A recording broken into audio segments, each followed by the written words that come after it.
挪威街头各种电动车穿梭，作为零碳排车款普及率全球第一的国家，一开始也不是处处都有充电桩林立。 We didn't have any support for charging almost. Of course, the first movers, they charge at home. So that's also, of course, the most common way to fill up your electric car, to charge at home. I only charge maybe twice a month or something on fast chargers. Most, of course, if you live in an apartment building, then you maybe be more dependent on fast charging. 到现在，街头随处都可以看到充电站。特斯拉在10年前就在当地展开布局。They have been really helping growing the market shares for EVs in Norway as well. We had Elon Musk visiting a couple of times in Norway, but of course it was just recently that they opened up their network for other cars. So now it has been really also beneficial for non-Tesla owners to use superchargers. 在挪威拥有2600个充电站的业者，则是看重像是麦当劳等大型连锁餐饮业者，或是购物商场的停车空地，就是充电站最好的设置地点。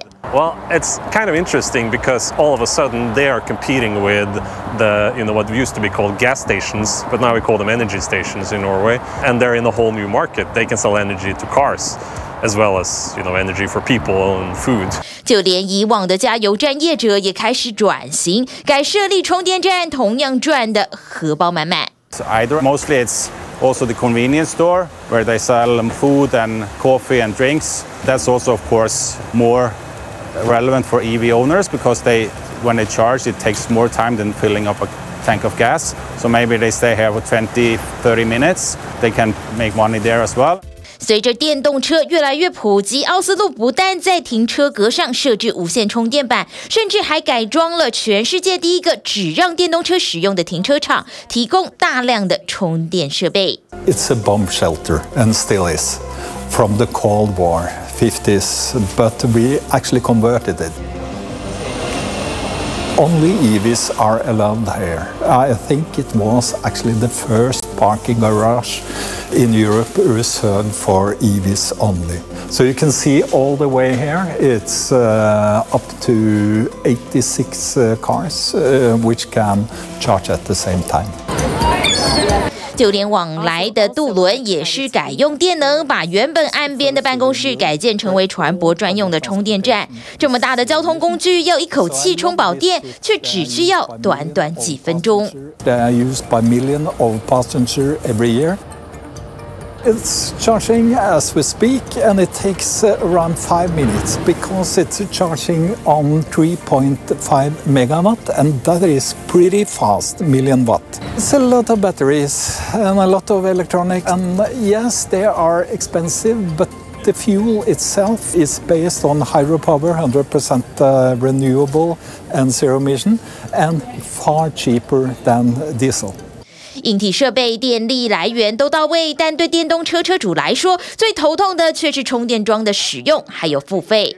从刚开始容易故障的问题，到现在是不同业者有不同的运作模式，常让使用者还没开始充电就一肚子火。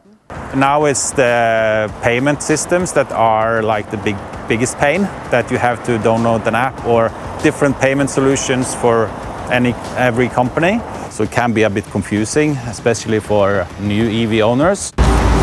因此，政府也祭出法规，希望尽快改善支付系统复杂的困境。And now, finally, we're also starting to install regular card payment terminals, like credit card or payment card terminals.